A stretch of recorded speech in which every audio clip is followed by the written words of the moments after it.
Uncle Wallace tapped his crystal wine glass. The room went dead silent. I had just spent 3 weeks surviving on black coffee to keep his company servers from collapsing. He cleared his throat and announced he was handing full control of my artificial intelligence project to his son, Otis. The same guy who recently bombed 3 entry-level interviews. A thick stack of paper slammed onto the mahogany table right in front of me. A non-compete agreement. Wallace stared me down, reminding the entire room how he pulled my parents out of bankruptcy 20 years ago.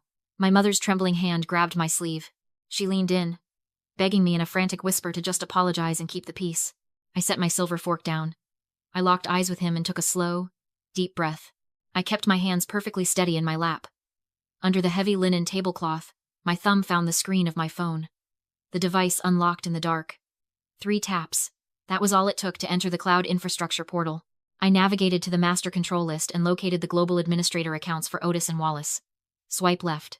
Revoke access. Confirm. The system processed the lockout instantly. I pushed my chair back, letting the wooden legs scrape harshly against the dining room floor. The screech cut through the tense silence. I stood up, smoothed the wrinkles from my dress, and told them all to enjoy the rest of their evening. Then I turned my back and walked out the front door. The cool night air hit my face, and the agonizing weight in my chest finally lifted. My name is Calantha. I am 38 years old, and for the last decade, I have been the lead systems engineer keeping this family's corporate empire breathing. But to them, I was never a professional. I was just the debt collector's daughter. Growing up, whenever Otis threw a tantrum and wanted my science fair project or my college recommendation slot, my mother would physically pry the opportunities from my hands and give them to him. She would pull me aside, her hands shaking, her eyes darting nervously toward Wallace's office. "Just let him have it," she would whisper. "Remember what your uncle did for us. We owe him our lives." For 20 years, my parents lived like terrified ghosts in their own skin, constantly bowing their heads because Wallace bought their bankrupt business for pennies and called it a heroic rescue mission. False gratitude is the absolute cruelest chain a person can lock around your neck. It disguises a lifelong hostage situation as a generous favor. They shattered my parents' self-worth with that single concept. Gratitude. Now, Wallace thought he could use that exact same guilt to force me to hand over a multi-million-dollar artificial intelligence system to a boy who could not even troubleshoot his own email password. But Wallace made one catastrophic miscalculation tonight. He forgot who actually built the digital cage he was trying to lock me inside. And he completely forgot who held the master keys. The morning after the dinner, I was halfway through my first cup of coffee when my phone lit up. It was a text from Otis. He didn't ask how I was. He did not apologize for the night before. He just sent a string of question marks, followed by a demand to fix the internal developer portal immediately because he had a board meeting in an hour. I did not reply. I watched the 3 dots of his typing bubble appear and disappear, frantic and desperate. Then came the call from Wallace. I let it ring until it went to voicemail. I could almost hear his teeth grinding through the speaker as he threatened to make my severance package as empty as my chair if I refused to restore his access. He was trying to starve me out. He thought that by withholding my final payout, I would be crawling back within 48 hours, begging for my old job just to pay rent. But Wallace was playing a game from 20 years ago. He did not know I had spent the last month quietly preparing for this exact moment. I had already liquidated my retirement fund and taken out a private loan against my car. I had enough cash to last 6 months. And more importantly, I had enough to hand a $50,000 retainer to a lawyer who specialized in dismantling corporate narcissists. While Wallace was busy threatening my bank account, I was sitting in my home office, finishing a deep audit of the legacy servers he had forced me to migrate to the cloud last month. He wanted it done fast to save money, but in his rush, he forgot one thing. The old email archives from 2004 were still there, buried in a corrupted file I was not supposed to find. I clicked the file. It took 3 minutes to rebuild the index. When it opened, the air in my lungs turned to ice. It was not just a bankruptcy. There were dozens of emails between Wallace and a senior loan officer at the bank. Wallace had not saved my parents' company. He had actively sabotaged their credit line, whispering in the bank's ear that my father was a liability, ensuring the foreclosure happened. Then, he stepped in as the savior, buying the assets for 30 cents on the dollar. The hero who demanded 20 years of our lives as payment was actually the arsonist who had set the fire. The board of directors was forcing Wallace to retire because the company's growth had stalled. He was not just being malicious. He was desperate. He needed Otis to claim my artificial intelligence system so the board would see Otis as a visionary and vote him in as the next chief executive officer. It was a cold, calculated bloodline play, and I was holding the evidence that proved the entire foundation of his empire was built on a crime. By Tuesday, Wallace realized he was completely locked out of the cloud servers. He could not scream or bully his way past military-grade encryption. So, he got desperate and went physical. He grabbed my old company laptop from my abandoned desk, brought in a shady outside tech contractor, and forced his way past the local login screen. Sitting right there on the desktop was a glaringly unprotected folder. I had named it Fennel Artificial Intelligence Core Version 1. He took the bait instantly. Believing I was just a careless amateur, Wallace drafted an anonymous burner email. He attached the folder and sent it straight to the venture capital firm scheduled to fund my new independent startup with $2,500,000. The message was a direct threat claiming I stole proprietary source code and telling them to drop me or face a massive intellectual property lawsuit. My phone buzzed on the kitchen counter. A specialized security alert flashed across the screen. I picked up the device, read the notification, and let out a slow laugh. Wallace is a man who spent 2 decades believing everyone around him was inferior. He thrives on the delusion that he is the smartest person in any room. That kind of arrogance is a fatal flaw because it makes you blind. He genuinely thought a woman who built enterprise security architectures for a living would casually forget her life's work on an unsecured corporate hard drive. He never stopped to consider that the folder was a honeypot. It was a digital bear trap. The absolute second his hired tech clicked open that file, hidden watermarks and metadata trackers woke up. They silently beamed a full diagnostic report directly to my private server. I had his exact internet protocol address. I had the media access control address of the machine. I had the timestamp tying the breach directly to the master desktop in his corner office. He thought he was launching a stealth missile to ruin my reputation and bankrupt my future. Instead, he had just committed corporate espionage, and he had signed his own name on the confession. Wallace leaned back in his leather chair, steepling his fingers together like a king holding court. He wore a patronizing smirk, completely confident that his anonymous email had already destroyed my startup funding. He thought this deposition was just a formality, a victory lap. Otis sat next to him, casually scrolling on his phone, completely bored by the whole process. Across the table, my parents sat rigid. Their shoulders were hunched, making them look small and fragile. My mother kept wringing her hands, her eyes darting toward me, silently pleading with me to surrender. She still thought we were the villains. My attorney did not waste breath on pleasantries. He slid a single, crisp sheet of paper across the polished wood. He tapped his pen on the document and recited a specific state labor statute. He informed Wallace that by maliciously withholding my final severance payout past the legal deadline, the company had automatically voided my non-compete agreement. Wallace's smirk faltered. His jaw tightened. He opened his mouth to argue. He never got the chance. The heavy thud of a massive binder hitting the table made everyone jump. My lawyer flipped it open. He pushed a thick stack of printed emails from 2004 directly in front of Wallace, neatly fanning them out so the signatures were completely visible. He formally announced the immediate filing of a shareholder derivative suit for gross fiduciary breach, corporate sabotage, and fraud. The reaction was instantaneous. The color drained from Wallace's face so fast he looked physically ill. His eyes darted wildly across the printed pages, desperately searching for a loophole that did not exist. His breathing grew shallow and ragged. He reached out to grab one of the documents, but his fingers were trembling so violently he fumbled it. The untouchable patriarch was disintegrating right in front of me. The mask of the benevolent savior was ripped off, exposing a desperate, cornered thief. My father reached over. He pulled the documents away from Wallace's trembling hands. He lowered his reading glasses and stared at the pages. He read the words. Then he read them again. I watched 20 years of brainwashing shatter in real time. The decades of forced apologies. The holidays spent serving Wallace like royalty. The crushing weight of a fake debt that had dictated every single decision our family ever made. It all crystallized into pure, visceral rage. The veins in my father's neck bulged against his collar.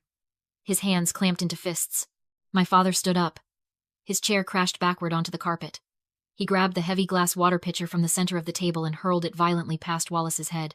The pitcher smashed into the wall, showering the entire room in water and shattered glass. Otis jumped out of his seat, screaming. Wallace shrank down into his leather chair, raising his arms to shield his face, completely terrified. My father grabbed my mother's hand. He looked at me, his eyes burning with a fierce, protective pride I had not seen since I was a little girl. Then, he looked down at Wallace, who was shivering under the broken glass. "We are done." He spat the words out like poison. He turned his back on the man who had ruined his life, and the puppets finally cut their strings. The gavel came down with a heavy final thud. Wallace was officially indicted on 3 counts of federal wire fraud and 2 counts of corporate espionage. The federal judge sentenced him to 4 years in a federal correctional institution, accompanied by a mandatory restitution order of $2,500,000 to the corporate shareholders he had systematically defrauded. The social fallout was absolute. The prestigious country club revoked his membership within 48 hours. The board of directors scrubbed his name from the company history, and all those relatives who used to kiss his ring at Sunday dinners suddenly developed selective amnesia whenever his name came up. Otis, stripped of his unearned title and massive salary, found himself completely blacklisted from the tech industry. He currently struggles to pass the basic phone screening for entry-level help desk roles. 6 months after the trial, a thin white envelope arrived at my new office. The return address belonged to the federal prison. The handwriting was unmistakably Wallace's. He filled the first page with nostalgic memories of my childhood, leaning heavily on his failing health and preaching about how family must always forgive one another. He tried to pull the exact same strings of guilt he had used to control my parents for 2 decades. My pulse remained completely steady. I folded the letter in half, walked over to the paper shredder, and fed the pages into the humming machine. I tossed the empty envelope into the recycling bin and went back to my desk. The silence in my office was beautiful. Today, my life looks entirely different. My new startup operates out of a second-floor suite with massive glass windows letting the afternoon sunlight pour in. My parents visit me every Friday for lunch. My father brings fresh pastries, and my mother actually laughs now. A bright, genuine sound I had never heard during my entire childhood. I am surrounded by a brilliant, dedicated team of developers who respect my leadership because I earned it, not because of my last name. This is my chosen family. The constant, suffocating chaos of my past has been replaced by an unshakable, quiet peace. If you are watching this, and you recognize that heavy, sinking feeling in your chest when a certain relative calls your phone, you need to understand the psychology of a familial narcissist. They do not love you. They love the absolute power of watching you bow to them. There are 3 rules you must internalize to survive them. Rule number 1. Blood does not make you family. Loyalty does. Genetics are just a biological accident. Mutual respect is a mandatory requirement for a seat at your table. Rule number 2. Your silence against their manipulation is not patience. It is complicity. Yielding your boundaries just to keep the peace, exactly like my parents did, is nothing but an open invitation for toxic people to exploit you further. They will never respect a boundary you refuse to enforce. Rule number 3. Recognize the trap of gratitude. Never hand over the control of your life to someone who constantly reminds you of what they gave you. A gift that comes attached to a chain of control is not an act of kindness. It is subtle, devastating extortion. That night at the anniversary dinner, I thought I was blowing up my entire family. In reality, I was taking a sledgehammer to an invisible cage and rescuing the people trapped inside. Look closely at your own life. What invisible chains of gratitude are currently suffocating you? Who is holding a past favor over your head to keep you small and compliant? You are allowed to walk away from people who hurt you, even if you share a last name. Share your story in the comments below. Take your power back. Cut those toxic ties. And finally start breathing your own air. Wow, what a ride. I know exactly what you are screaming at the screen right now. You are sitting there thinking, why on earth did her parents stay loyal for 20 years? Why did Calantha endure a decade of building an empire for an uncle who treated her like absolute garbage? It is incredibly easy to judge from the outside.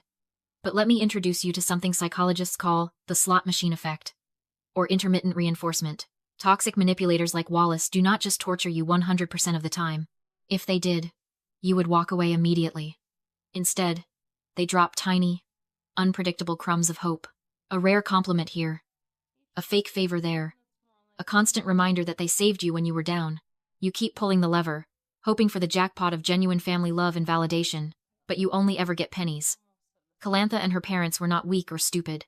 They were neurologically addicted to a rigged game. But when Calantha finally snapped out of the fog, she executed an absolute masterclass in financial self-defense. Let's break down her street-smart playbook, because this is exactly how you handle a corporate or family narcissist. First, notice how she handled the initial attack. Building the case. When Wallace tried to steal her artificial intelligence project, she did not scream or throw a tantrum. Emotion is the exact fuel a narcissist wants. Instead, she quietly revoked his access and set a digital honeypot. She anticipated his next move and let his own blinding arrogance trap him in a federal wire fraud charge. Document everything, secure your assets, and let them dig their own grave. Second, she used the audit strategy. Scammers and manipulators absolutely hate details. Wallace relied entirely on the vague, emotional myth that he was the family savior. But Calantha did not argue with his myth. She dug into the legacy servers and audited those 2004 emails. She followed the cold, hard paper trail. Never take a manipulator's word for what happened in the past. Look at the receipts. The truth is always in the math. Finally, she executed the buyout. Wallace thought he could starve her into submission by maliciously withholding her severance pay.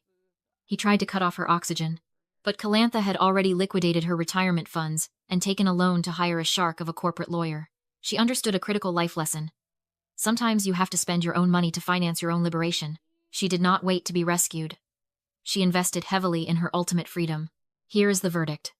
Toxic manipulators bank on your fear, your isolation, and your misplaced gratitude. But the exact moment you stop playing by their twisted emotional rules and start playing by cold, hard facts, their entire empire crumbles. Your peace of mind, your talent, and your future are worth so much more than a fake debt to a fraudulent savior.